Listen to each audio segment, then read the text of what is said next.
একটা জিনিস বলতে চাচ্ছিলাম যে শেখ হাসিনা জি। যে এই যে তারা যে বলছে শেখ হাসিনা পালিয়েছে, শেখ হাসিনা পালিয়েছে।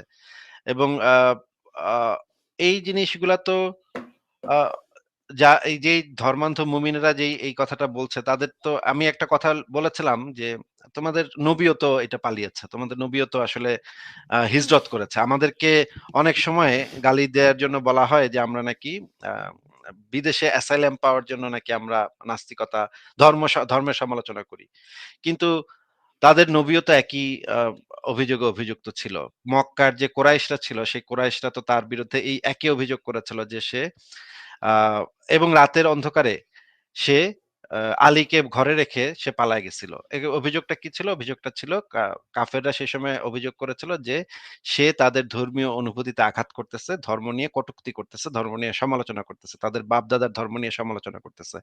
এখন এই অভিযোগগুলা তো তাহলে তো আমরা তো নবীর রাস্তাতেই আছি, তাই না? আমরা যারা ইসলাম ধর্মের সমালোচনা করে দেশ ত্যাগ করতে বাধ্য হয়েছি তারা তো আমরা নবীর অনুসরণ করতেছি। আমরা আসলে সঠিক সুন্নতটা অনুসরণ করতেছি। এটা তো আ তাদের অনুসারে মতাদর্শ অনুসারে এটা তো খারাপ কিছু হওয়ার কথা না, তাই না?